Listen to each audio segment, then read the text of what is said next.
Hi, everyone. Welcome to the Princeton Review's webinar, 7 Reasons People with Good Grades and MCAT Scores Still Get Rejected. Thank you for joining us today. I'm here with our resident expert, Anita, to bring you important information about the med school admissions process. Before we begin, I'd just like to review a few housekeeping items. First, everyone's microphones are on mute, so if you have any questions, please use the questions panel and type your questions in the box there. We'll be sure to answer any of those questions during our Q&A time at the end of the session. And with that, I will pass it over to Anita to get started. Thank you.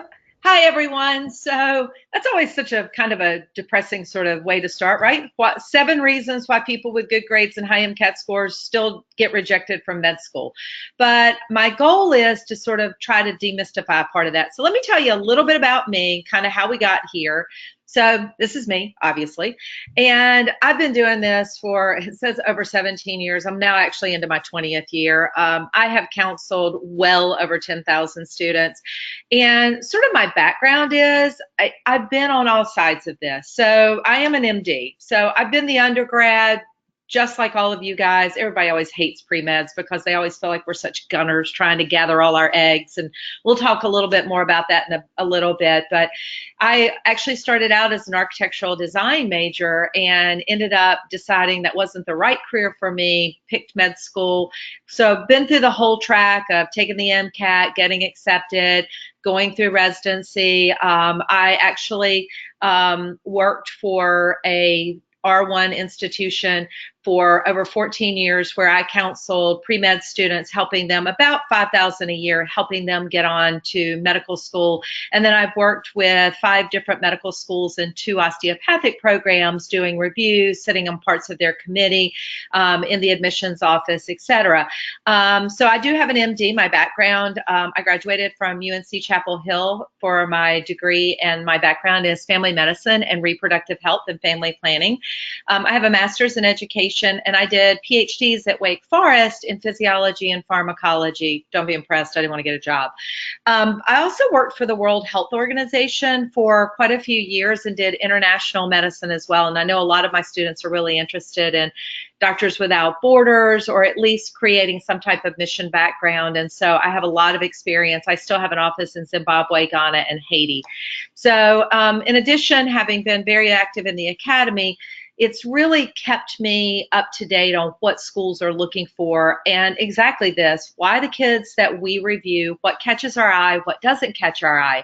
And that's really a big point for all of this. So first of all, we're going to talk a little bit about the med admissions numbers, and then I'm going to go through what seems like really simplistic, what those 7 reasons are, but what is behind those 7 reasons. It's not just how you interview or how you write your personal statement, but what are those types of mistakes, because the application opens in May for keying, be it you're looking at Texas or osteopathic or allopathic, and then they're going to open for submission for osteopathic in Texas in May, and for somewhere the end of May, 1st of June for allopathic to AMCAS. And a lot of people, I'm going to tell you the biggest mistake people make is not putting enough time into this. People will wait until they finish their semester or whatever and start trying to pull together their personal statement, their experiences, or even whether or not they're prepared in May. And that's too late. You should already be starting on your personal statement and your experiences if you're planning to apply. With my students that I work with, I demand that we get our first drafts by February, our second by March, and our final draft so that everything is finalized by April, so that come May, we're really just keying in information, and we can actually use June to start pre-writing some secondary essays. And we're going to talk a little bit more about that, because I've noticed that with my students, they fixate on 3 things: their GPA, their MCAT score, and their personal statement. And you're going to find out that it's so much bigger than that. Okay, so before I get started, so I have some idea of where all of you guys are in terms of applying, I wanted to do a quick poll to just find out where you are. And my poll does not want to open. There we go. So my question is, When do you plan to apply or hope to apply? So how many of you guys have already applied, and maybe you're sort of on the fence of like, hey, I haven't gotten in, or I haven't gotten an interview yet. What went wrong? Those of you applying this upcoming cycle and those in the future. And especially for those of you guys this cycle and in the future, this is a great opportunity for you to realize what you need to be concentrating on. So, okay, so thank you guys so much. And what's really awesome is that we're pretty well split amongst everybody. So I'm looking for some interesting questions when we get to the end of this. All right, so moving on. Okay, so the med admissions landscape, you guys know it's super competitive, right? Okay, so of everyone who applies, and there is in any given year between about 51,000 to about 55,000, with the range of about 53 to 54,000 applicants to med school every year. And there are only about 20,000 slots. So that means that we're going to find that about 40% of people are going to get accepted. It usually varies between about 39 and 42%, which means 60% of people are going to get denied. All right, that's kind of a kick in the chops to start with. So more people get denied than actually get accepted. But of the 60% who get denied, what is wrong with their application? So we're going to talk a little bit about that. So yes, admissions committees consider the total applicant. And that's always a little hard for people to kind of somewhat stomach, because their first thing is, well, I'm really well-rounded in everything except I'm missing maybe my GPA or maybe my test score. Well, the average med school is going to get about 10,000 applications to med school. So they have to have a base numeric screen. And if you get the MSAR, or if you look at the osteopathic programs, you can see the median GPA and MCAT. And we're going to talk later on about choosing the wrong schools and what that actually means. But the initial screen is going to be pretty much electronic. So let me give you an example. One of the schools that I work with has an average admitting GPA and MCAT of about an MCAT of 511 and an average GPA of 3.7. They will typically put it through this electronic screen, and they will screen down to an MCAT, and their particular role is to about 508. And then they will hand screen to 507. They will be in the lower echelon, but that's the first part of the screen. The same thing for their GPA. They screen to a 3.5, and then with a lower, they'll hand screen to a 3.45. So the first part is going in. If your GPA and your test score are not where they need to be, I don't care if you've got 10,000 hours of clinical and 95 service projects or whatever, you've got to make it through that base screen. And there's often an offset.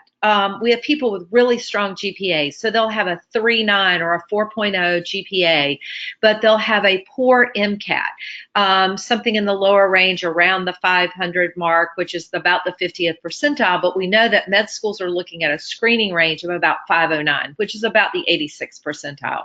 So a poor MCAT score kills the strongest GPA.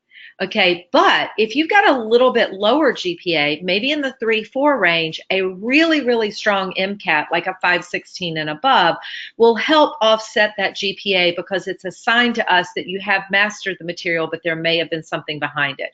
When you go to the MSAR, the Medical School Admissions Requirement Book from AMCAS, I really encourage students to look at that median score. Yes, they will have a range, but those are very small, significant circumstances. And what we generally say is that your base school should be within that range of GPA and MCAT. Reach school should be no more than 3 points above that MCAT score, and safety schools, and we know with 40% acceptance rates, there really isn't such thing as a safety school, but generally as a safety school, we will say the same thing on the other side, 2 to 3 points below your MCAT score.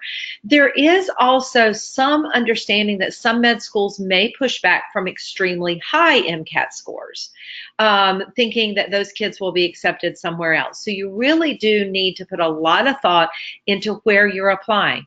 For instance, if it's an in-state school, which we'll talk about later, if it's an in-state school and you're an out-of-state applicant, you need to add at least 2 to 3 points onto that median MCAT score to be considered competitive. So one of the in-state schools that I work for, their average MCAT score is 512. Their screening for out-of-state applicants is 514, 515. So keeping all that in perspective, it's a private school, then you can be right in the median. But in-state schools receive state-supported funding, so for them, they're going to stay closer to that MCAT score, so they'll want something higher than that for out-of-state students. So what we were saying is, of the people who are rejected, in that 60%, about 32% of those people had an MCAT score that screened them out. About 18% had a GPA, which was below like a 3.5, and they got screened out. So that's 50% of our 60%. That means 50% of folks had really nice MCAT scores and really nice GPAs, but were still rejected. And actually, currently this year, I am working with, in my pool of applicants that I'm working with, who are reapplicants. So they've come to work with me as reapplicants. I didn't work with them the first time, who had very strong MCAT scores and very strong GPAs, but were still rejected. They, across the board, committed these same other mistakes. And I can tell you that every single one of those students has been accepted to a medical school this year. I didn't sprinkle pixie dust on them. They didn't retake their MCAT. They didn't do any post-bac work. We repackaged the way that their application was set out. So we're going to talk a little bit about what some of those common mistakes are, and they made all of those exact mistakes once we fixed those things. And one of the students who was denied has actually received 36 out of 36 interviews for the 40 schools he applied to, and almost 20 acceptances, which is like unheard of. I mean, that's phenomenal, because on a good year, we say you apply to 20 schools, you hope to get 18 secondaries, because about 85 to 90% of schools automatically generate secondaries, for a hope of 5 interviews for 1 acceptance. So you can see how really changing the way your application is perceived can make a huge difference. So let's talk a little bit about some of those. So here are 7 reasons, okay? And again, they're going to be pretty straightforward, but it's amazing to me how many times I sit down and I look at a student, and what we talk about is our 5 base parameters: your non-academic things, your clinical experience, your service experiences, your leadership, and your social, your outside interests. And it's amazing to me how many students come and may be really top heavy in research, and they focused all their time, but have very limited service or very limited clinical. And it doesn't matter if we pull in that application. One of the first things we do is a base screen on the GPA and MCAT. The next screen is on your experiences. And it's amazing to me how many people put so much emphasis on their personal statement, and then they just kind of buzz through their experiences. And that screen can really nail you, because we are looking at, and AMCAS has a thing called the 15 core competencies.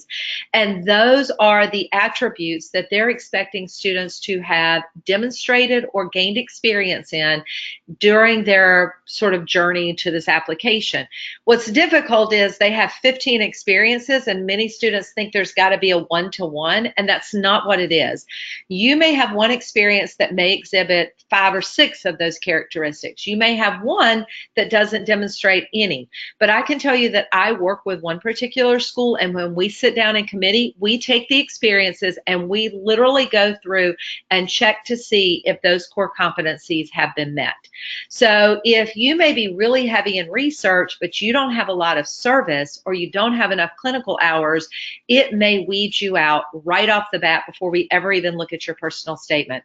So the non-academic things, obviously clinical is one of them. And when I say clinical exposure, I'm astounded at how many kids come with 45 hours of shadowing, maybe all in one area or 2 different areas. And for us sitting on the other side, we're sitting there going, you want to pledge your future a lot of money, a lot of time to becoming a physician, but you haven't taken the time to really learn about your career.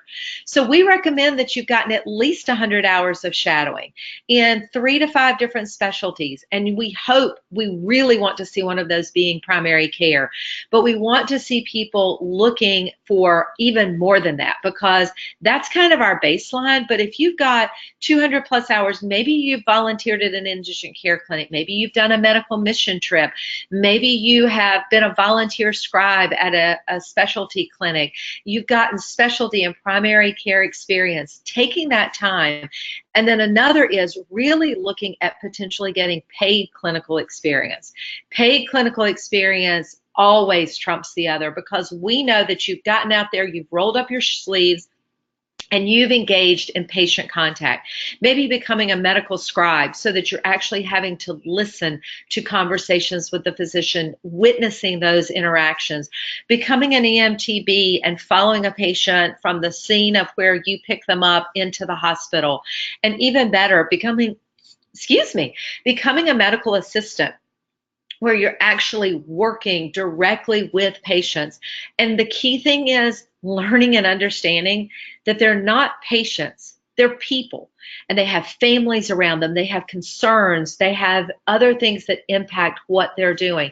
And every single patient is a person first, a patient second. And you need to be able to understand that from that actual exposure in that time. Now, other non-clinical things that we talk about are gaining at least 2 to 3 strong service experiences. When we say service experiences, we're talking at least 6 months for at least 50 hours of exposure. Even better than that is over 200 plus hours in non-clinical volunteering. This is another thing, non-clinical volunteering. We get tons and tons of hospital volunteering, and that's great. Don't get me wrong, that's wonderful. But we want volunteering that has put you outside your comfort zone, where you've really had to engage with people and really grown through the service that you've done. It is amazing to me that one of the biggest mistakes that applicants make is not understanding who they are as an applicant. They've got tons and tons of stuff on their application, but they can't articulate what they learned from that. Yes, I've done a ton of research, but can you explain it? And explaining it meaning, do you understand what is involved in research?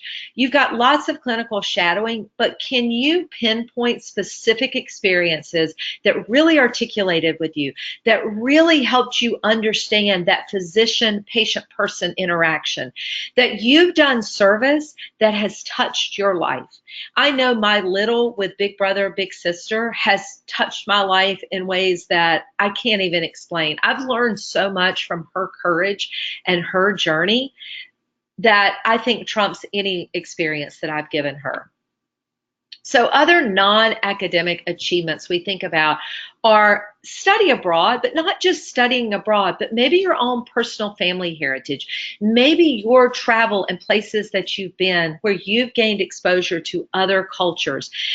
Cultural sensitivity, understanding, having fluency in multiple languages, being able to relate to people, having an understanding of what it feels like to be in an environment where you do not feel understood because there is a language barrier, all are great experiences in cultural competency.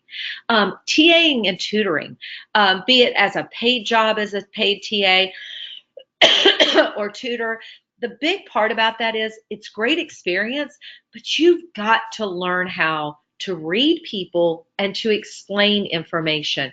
You can be the greatest, most knowledgeable physician, but if you can't garner the trust of your patient, if you can't get that person to trust and understand what you're telling them, then it could really offset any benefit that happens.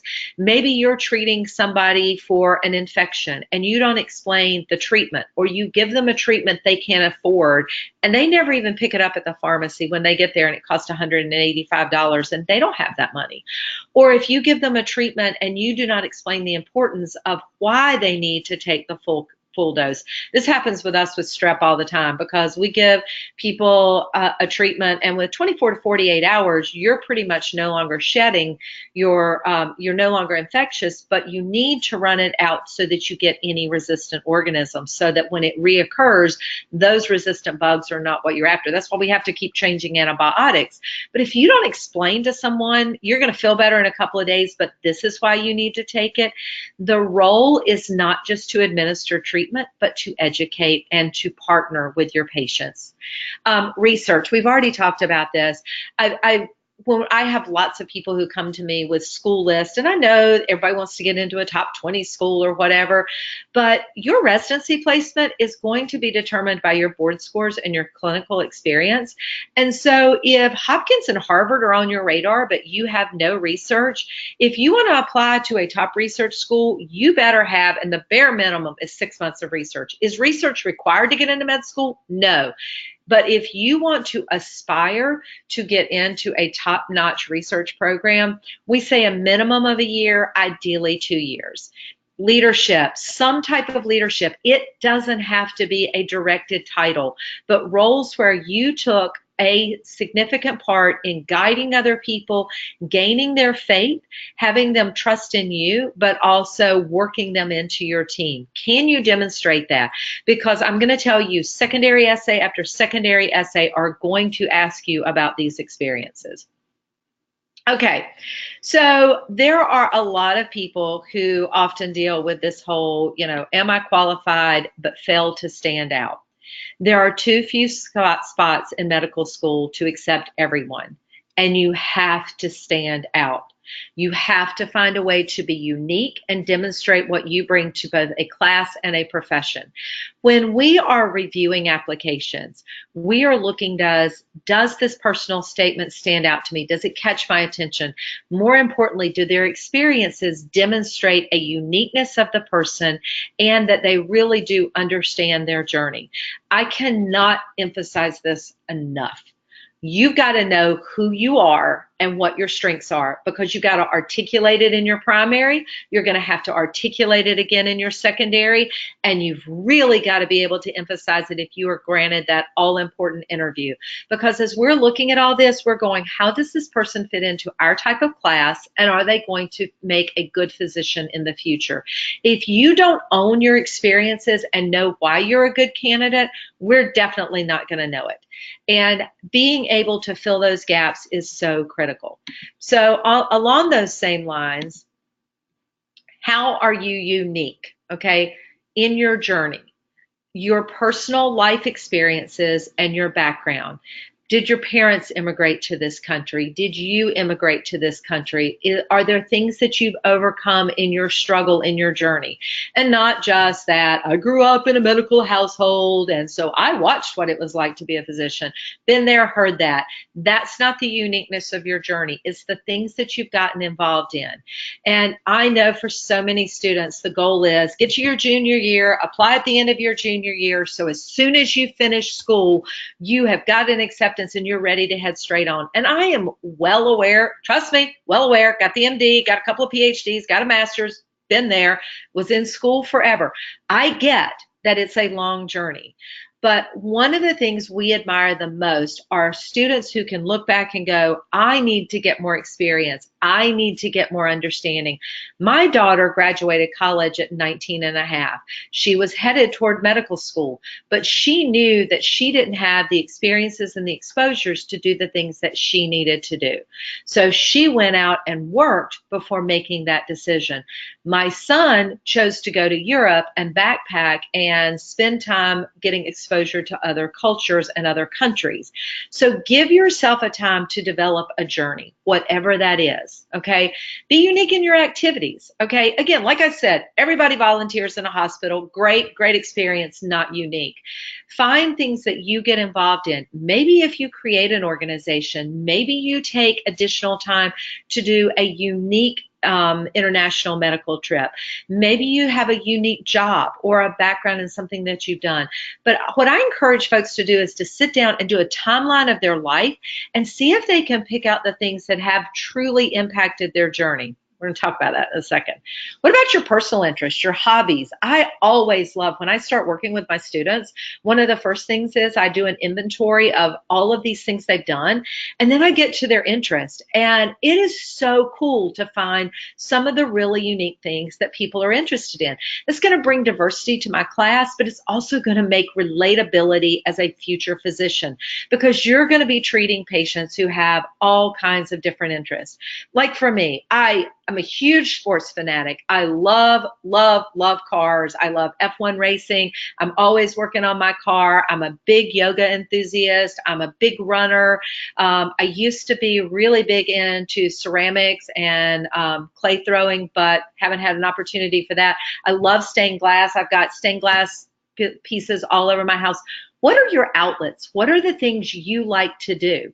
For me and my background, I said I had an architectural design major. I actually built custom homes for 5 years. I owned a custom home building company. So not only have I done medicine, but I built custom homes. That might be something unique in my background, but you've got to have a journey, and you've got to know your journey. Okay, what about your hardships or your hurdles? Because we're going to be looking for resiliency, work ethic, and your leadership capability. And is there truly passion behind your conviction? And this is huge, because if you don't step back from, why do I want to be a physician? And we'll say in a second that I want to help, I want to serve, I want to make a difference. I really like science. I want to work for Doctors Without Borders. My grandma died, my nana died. I've had all those things we always hear. But if you don't go deep within your gut and feel what drives you, what motivates you, it will not radiate in your personal statement. It will not radiate in your experiences, and it definitely will not radiate in your interview. So before you even sit down to put the first pen to paper to write anything, or I guess fingers to the keyboard, you've got to take stock of that. Okay, so moving on, there we go. So can you answer this? And the first thing I start with, I always say, without using the words help, people, science, tell me why you want to become a physician. Literally, this is what I see. I see my students' head looking like they're going to explode. Now, I'm not saying these are not the right reasons, because these are actually the reasons that you should look to go into medicine. You need to have a heart for service. You need to be compassionate and caring and empathetic. But my head is about to explode just like that picture right now, because what I keep reading over and over and over, because I'm starting to work with all of my student applicants for this year, is exactly that. Oh, when my nana died, or oh, my parents were physicians, or when I got into high school science, I really loved anatomy. And it's just wah, wah, wah, wah, wah. It's the same words that we all read. You've got to find a different way to convey that passion in your personal statement in a different manner. So one of the first, and I mean go-tos, is average personal statement, and more than that, average experiences. My students will just basically beat their heads against a wall about their personal statement. And the reality check is you got to get A, through the numeric screen first. B, you've got to get through the experiences screen, which means your number of hours and your total experiences. So if you sit down and you do a list of everything you've done, and you can't come up with 15 experiences, or you're having to put every individual shadowing experience to get to 15, you've probably not done enough. You've got to have the hours, you've got to have the contact time, and you've got to be able to articulate that in your experiences. So it may be a great personal statement, but people think that we gravitate on that.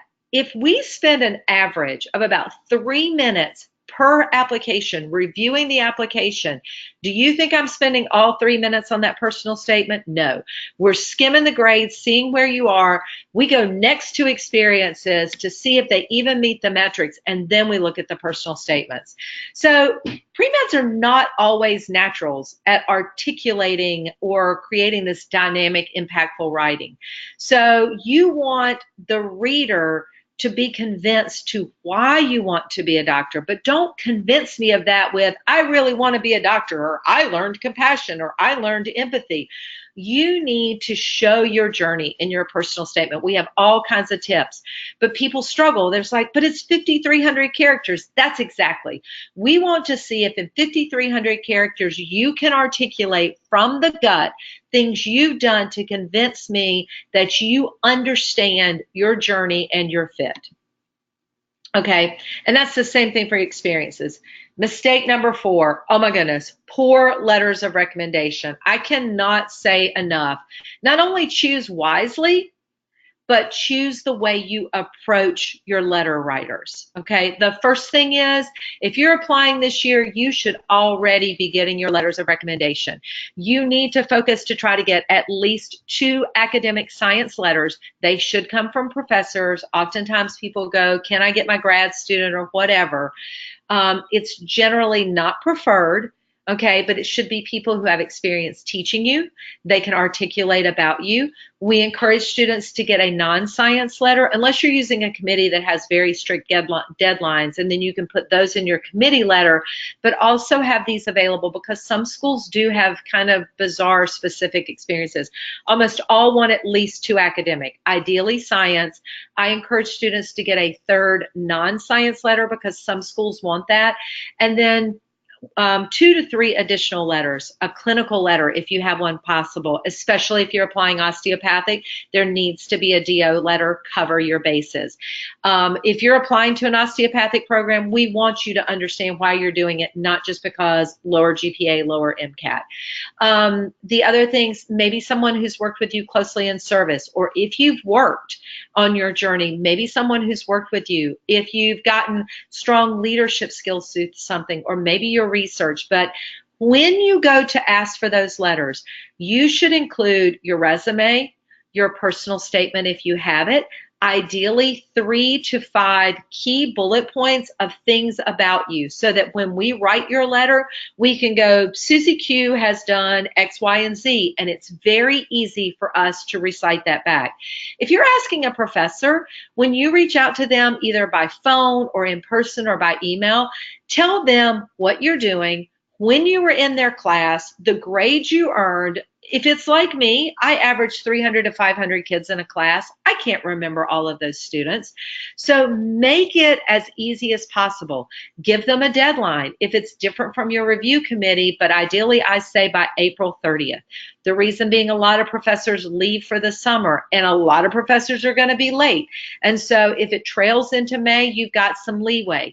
You don't have to have all your letters in to submit your application, but many schools will not review you as complete unless they're all in. So your goal should be April 30th, back up May 30th. Ideal is at least by June when they release to schools. All right, applying to the wrong schools. Get this all the time. It's more than GPA or MCAT, but when you're starting as your base screen, get your MSAR, look at the medians, not the ranges, and focus on that initially. I am amazed at how many students fail to put the energy and the focus into looking at their schools. I say build an Excel sheet. Put the school, put whether they're in or out of state, put the tuition costs, put the number of students they accept. If it's in or out of state, put those numbers. Look and see if there are any specific criteria that you may meet. And the most important category is that last one. Why this school? Spend some time to look at what that school offers you, because I'm going to guarantee you when you get those secondaries, that's going to be one of the main questions. You can save yourself some legwork if before you apply, you put that information in. You've already researched it. The average student applies to 7 to 15 schools. Most of my students do 20 to 25. If they're adding osteopathic, about 25. But again, do the math. Students struggle with the personal statement, but the next mistake they make is not thinking about the secondaries. And if you realize that about 85% of schools automatically generate secondaries with no guarantee that they will even look at them, there is nothing that says If you send this, we will consider you. I know plenty of schools that I work with that get thousands of secondaries that they never even review because they don't meet their standards. So do the math. If you struggle writing your personal statement, you applied to 25 schools, the average secondary has 3 to 5 essays. So let's say let's go to the average. 25 schools, 4 essays. That's 100 essays. And they will come out in July. And July, you may be facing writing 100 essays in quick fashion. So do your math, because underestimating the time to complete secondaries gets students all the time. A lot of students will use June once they've submitted. And again, the sooner you submit to opening day, the better off you're going to be, making sure that you've got the right MCAT, the timing and everything. But giving the time to your secondary, so many students forget this. So many of my students will sort of pre-write, or they'll go, I just got overwhelmed, or I got burned out and I couldn't do it.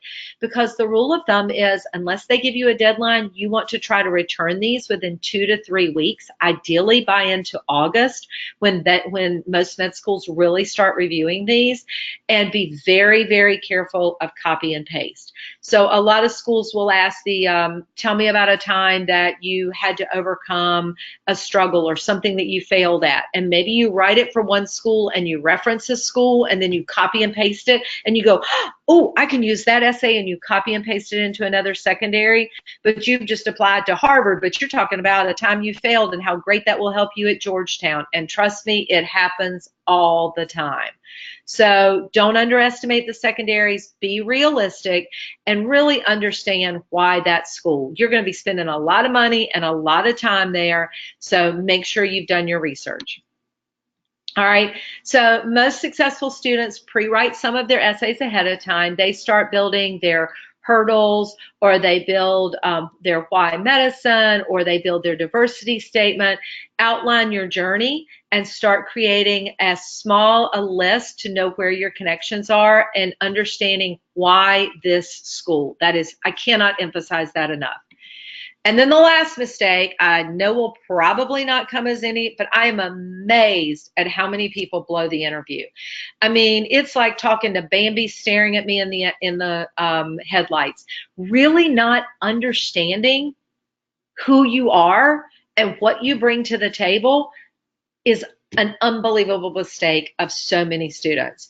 Common mistakes: dressing inappropriately. It is not, and you'd be surprised at what an impact it has, because I will tell you, 85% of guys show up for an interview in a dark charcoal suit and a white shirt and a gray and red or a black and red or some type of tie. First of all, they all look like penguins marching through. And secondly, there's nothing unique about it that makes them stand out. So you definitely want to pick a power tie, and you want to pick a shirt that blends with it, ideally staying away from white. Women, and it should be a suit. Don't come in pants and a blazer. I know lots of people say, but I don't have one. You can find one in a secondhand store. You make sure that it is tailored and it looks right. The same thing for women. Women want to put a matching slacks with just some blazer that they have. Invest in a suit. It is, I mean, it's like Men in Black. If it's the last suit you ever buy or wear, so be it. But this is your chance to shine. Know how you look, how you present. Women are always with a collared shirt and it's not buttoned and it's like sticking out on the sides. I always recommend that they pick a scoop or a straight neck silk camisole or shirt or blouse underneath it without a collar, so everything is neat. I am astounded at how many people show up late. Or they sit around and they just, if we go, why medicine? Why do you want to be a doctor? And unbelievably, how many people just sort of sit there, and I'm like, you weren't prepared for that question? Poor eye contact when they're talking to me and they're looking over here or over there, or they're mumbling or they're twisting in their seat or whatever. Know who you are and be able to present yourself with confidence. So many times hearing the same word and the same answer. We really, really dial in on how you project your answers. You need to understand, we ask the same questions. We hear the same answers. So if we say, and I mean, one of my favorite questions is I'll always say, there was only one spot left in our class. Why should we offer it to you? 90% of my students will go, if there was only one spot left in the class, you should give it to me because I've really, and I'm like, well, you've just answered my question, articulating it back to me. I've already shut you out. And it's always, there's no segue. They talk at me instead of with me. Much more appropriate would be you articulate what we already know to say, well, the truth is we know that acceptance rates are about 40%. So the truth is, if there's one spot, we all want the last spot. So, but in terms of what I feel like I would bring to your class, I think it would be, and then you highlight things about you. We've heard the same answers. We want unique things about you that will stand out in my head when I go back, because we don't just walk out the door and go sit down in committee. It's typically about 2 weeks or a week or so afterwards, or even longer than that. So when I pull your file back out, I want to go, oh, I remember talking to her or him. Okay. So being too certain about a specialty, that's the other thing. I always love the guy who comes in and goes, I've played sports my entire life and I want to be an orthopedic surgeon. Of course, I've never shadowed one. I don't really know anything about it. Or they'll go, I want to study sports medicine. And there's not really a sports medicine thing. Typically, it is a family physician or internist who oversees a team as the team doc, and then specialty things go to an orthopedic surgeon. But there are very few who are just that team doc that way. Being too confident and arrogant in your answers that you cannot back up. And the other thing is speaking badly of others. One of the big things is, I see you majored in economics. Well, rather than majoring in pre-med like everyone else, no, we don't ever want to hear that. Everything should end with a positive spin. And wandering off on something that you're unprepared to talk about, we will eat you alive for that. Being overly friendly or too casual with your interviewer. Now, there's a balance on this because you don't want to be too laissez-faire, but by the same token, you don't want to be robotic. So we always talk about when you come in and you shake a hand and you take the initiative and you create an icebreaker and you try to speak with them, that's not being overly friendly, that's being conversive. So you've got to find the right balance and really practice on that.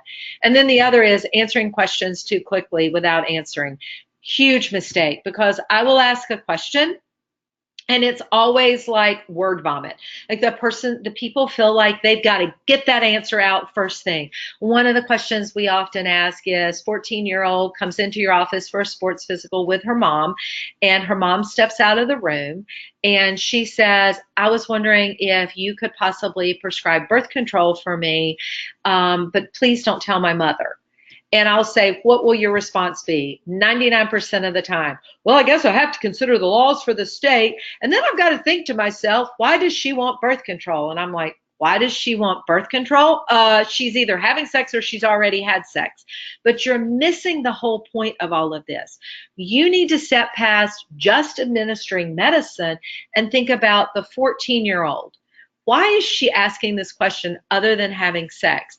Has she already had sex and is she afraid she's pregnant? Is she being pressured to have sex? Is she maybe getting unwanted pressure about sex? Deal with her emotionally, not just physically. That's the correct answer, but everybody is so all fired to try to give just the right answer that they don't take the time to think about it. All right, tell and be prepared to tell your unique story. I always tell my students they should go through and make a list of their 5 to 7 top selling points, and then they should do bullet points of how they would articulate those and have at least 1 to 2, ideally 3 different types of stories. So maybe you've worked as a scribe in an ER for 3 years, and you want to have multiple stories of where you understood that you're treating a person or something that happened, because not every story is going to fit every specific question. So you want to have all those in your arsenal, but you want to have thought about them in advance. Tell how your journey helped you grow. And I am amazed at how many people cannot go back to the things they've done and reflect on how they changed their lives and how that tied to their conviction. That, remember when we started all this and I said that feeling in your gut that says, I really, really need this. Many of you guys have heard me talk about when I was in med school, I had worked with a burn patient because I worked in a burn unit. And this particular patient had been on a ventilator for almost 2 months. And the particular day that I was working with him, we had taken him off the ventilator. It was his first time to actually talk with his wife. He was burned over 70% of his body trying to save his wife from a car fire. And they talked and they bonded together. And I remember I was doing wound changes that day, and I was like, this is why I'm going to be a physician. I'm going to heal people like this. It's just like all of you guys. And then he told her he was tired and asked her to go get him something from the cafeteria. And she was so excited to help him. And she walked out of the room, and he watched every step she took. He watched her get in the elevator right outside his room. And she turned around and she blew him a kiss. And he mouthed, "I love you" to her. And when those elevator doors closed, he turned and looked at me and he said, "I don't remember you, but I know you've helped me. And I just wanted to say thank you." And of course I puffed up because it was me. I'm going to help. I'm going to serve. I'm going to make him better. And then he just turned his head to the side and he took his last breath and he coded. And they ran a full code and they weren't able to bring this patient back. And so he passed before his wife got back up. And it just about destroyed me, guys. I started to question if really I could do medicine. Was I cut out for this? And my attending pulled me aside a couple of days later and he said, you know, your focus has been on becoming a physician and treating people and, you know, treating all our patients and making them better and doing burn treatment, and which y'all obviously see I didn't end up doing. But, and he said, but you've lost sight of the fact that we have the greatest career in the world because we treat people. And you need to never forget there's a person behind that patient. And what we saw today is you're tore up about losing that patient, but there was a whole world going on outside that patient. There was a wife who didn't get to say goodbye, a mother who was coming that day to see her son for the first time off the ventilator who didn't get to say goodbye, their little dog who wondered why he never came home, all the dreams and everything that they planned. And you need to remember that every person coming in has a story, and what is that and how does that fit, and never lose sight of that. So you need to be reflective of everything you've done and how that fits into your world. So our job here at the Princeton Review, that's what we're trying to do. We're trying to help you get there. And we have all kinds of ways to do that. I mean, Great Grades, we have 24/7 tutoring sources with our tutor.com, our tutoring services, where if you're up late studying for a test, you can get help for that crazy physics problem, because I hated physics, at any time. So with our tutoring services, great test scores, obviously, you know that we have all types of resources from seated to live online classes to self-paced classes, or even individual private tutoring to help you get through the other things. And then once you've got, because we already talked about this, great grades, great test scores, still 50% of people left behind. How do you create your grade application? And that's what me and my team do. We have homework help to help you. We have our great test scores in all our varieties, and we have our great applications. And that's what I do from admissions counseling. So if you have any interest, let us know. We can do everything from just your primary, but I've already talked about the secondaries. We will actually put more emphasis on in interview prep. So we actually have comprehensive programs that will cover you start to finish all the way through. And then there is our premier program where you work directly one-on-one just with me to do all parts of your application. So before we take some questions, I wanted to ask one more poll so that hopefully, if I could get my arrow, there it is, get my arrow to go back up here. I wanted to do one more poll so that I have some idea if I need to reach back out to folks. So if you're interested in getting medical admissions support with one of our programs, please let me know. If you would like to get any advice on how to best prepare for the MCAT for one of our test prep programs, and also how you could boost your GPA from some of our tutoring, just let us know and we'll reach back out to you and get you any type of information that you need. But I'm going to go ahead and close this poll and take some questions for you guys in the last couple of minutes. So, Jan, what do you have for me? Any burning questions out there? Yes, the first question that I have is regarding kind of what to do if your background is not, like, you don't have a pre-med background, you don't have the kind of coursework to go to medical school, but you want to take the MCAT and go to medical school. What should you do? Well, everybody has to complete the core prerequisite classes, not only for taking the MCAT, but so even if your background is not like me, was architectural design, and you don't have the core courses, everybody has to have a year of basic biology, a year of basic gen chem, inorganic chemistry, and physics, generally required at least one semester of calculus or two, because some schools do require a full year. Also, biochem and one social science or humanities class. So those are your core prerequisites. Oh, also a year of English. Some of my Canadian students struggle with that. So those are your core prerequisites. If you don't have those, there are actually a lot of post-bac programs that you can do that just concentrate on that coursework, but that is required to apply. So you don't actually have to have a pre-med course background, but you do have to have all those prerequisites. Now, you don't have to have them when you apply, but they do definitely help for the MCAT, but you do have to have them before you would matriculate. So when you would apply, let's say you're missing physics and biochem, you need to show that in the next year you're planning to take that. So, and I always recommend completing those before you take the MCAT, unless you feel like you can free study to cover, you may be able to miss biochem, but I would definitely recommend having the others. And biochem really helps because it does connect the biology and the chemistry. Next question. Is there a minimum number of publications you think an applicant should have, and should these be listed as one of your 15 experiences separately or grouped with the research it was related to?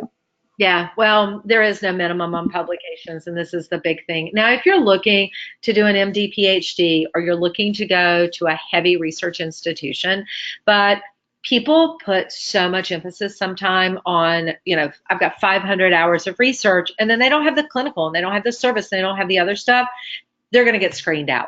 Okay. Research is important. Publications are great if you're trying to go to a higher research institution, but are in absolutely no way required. Research is much more about understanding about what research is about. Ideally, publications should not have to be listed separately, because you should have so many experiences that you should notate them under your research. But if you are working really hard to get to that, you can list your research as one thing and the publications as a separate heading together. But again, ideally, we're hoping you have so many experiences that you have to condense it underneath there. So I can tell you, I have never ever recalled a time where I was reading an application and went, oh, here's their research, let me go look up their publication, unless it was an MD, PhD applicant. All right, next question. What happens if your prerequisites were from 8 years ago? Yeah, unfortunately, that's a really tough one, because most schools typically want your prerequisites to have been completed within the last 5 years. Now, sometimes people may have taken biology or chemistry their freshman year. We base that on 5 years since graduation. The other thing is, if you've been out of school, let's say 2 to 3 years, and your prerequisites are still good, but you haven't taken any additional coursework, sometimes we like to see that you've even just taken 1 or 2 online classes. So if it's been like 5 years or more since you graduated, we recommend that you go back and you repeat your core prerequisites, or at least a good portion of them. Most of those post-bac programs are structured so that you can do them within a year and a half. So you could do 1 year of them and then be finishing up the other half at the time that you apply. Next question. Okay, so I have a question from an international student from Ghana, who's saying, notice how difficult it is to get into medical school, especially as applying to U.S. medical schools as an African. Do you have any advice for that situation? No, that is correct. Now, AMCAS does post a list every year of U.S. medical schools that accept international applicants. So there are two veins of thought, and one thing that you need to know: you need to have a very strong MCAT score. Typically, what we say is 2 to 3 points above the average admitting MCAT score. So kind of like if you're looking at in-state state-supported schools as an out-of-state student for international applicants. So let's say the school's average MCAT score is 511. You would want to be around the 514 to 515 range and have a very strong application in all of those other parameters. Another aspect might be to look at doing an MD PhD, because one of the things is U.S. med schools expect students to foot their own bill for there aren't scholarship funds or federal funding, and so sometimes that can be difficult. But MD PhD programs, PhDs often have more resources to fund an international student. So sometimes if you have very strong research, that might be an additional route. Next question. I think I have time for 2 more. Okay, so the next one is, would taking 5 years to complete your major as opposed to the traditional 4, would that hurt your application strength? Do not care. 10,000 applications coming through. We're screening on GPA and test score. My students worry about this all the time. 5 years, if there's a reason for the time, if you're picking up a minor, if you've maybe done some other things, took a semester off, whatever, we don't look at that. We're screening on GPA and test score. Students go, oh, but I was only taking 12 hours this semester. Just try to wrap your head around how long it takes to go through all that content. The only time it ever makes a difference if there is 1 slot left in the class and we got 2 applicants and we're comparing them apples to apples.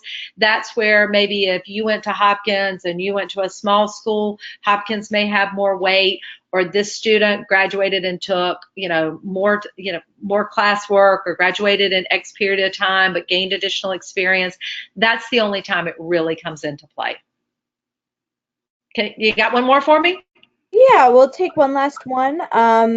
So if you take gap year, is it better to take the MCAT first and then your gap year, or take the MCAT after your gap year? It really, really varies. My reason for saying is it depends on what you're doing in your gap year. So if in your gap year you're getting additional coursework, I would definitely say wait until the latter part of that so you have that underneath your belt. If you're taking a gap year and you're deciding that you're going to work, sometimes what I often recommend is for students, let's say that they're starting their gap year in May, to look at maybe preparing for their MCAT that summer and testing in August. That way, if they need to retest in the spring before they apply, they can do that. If they're taking a gap year and they're applying at the start of their gap year, obviously they want to take it first. But if you're going to take gap time, I often encourage you to push that time date out, because your MCAT's only good for 3 years. And if for some reason that first year or second year doesn't work, you've basically used up a year of that time when you didn't really apply. So I hope I've been able to give you guys some insight and some advice today on really wrapping your head around who you are as an applicant, what is involved, not just putting all your eggs in your GPA and your MCAT basket, and not being so focused on just your personal statement, but a better understanding of your experiences and what you've learned from them. We are definitely heading into that time, so if you have any interest, please reach out for us. We'd love to help you in any way possible. That's what we're here for. Exciting things coming down the pike, especially for my admissions program stuff. So excited to help more and more students reach their dream, just like somebody helped me. Hope you guys have a good day. Thank you.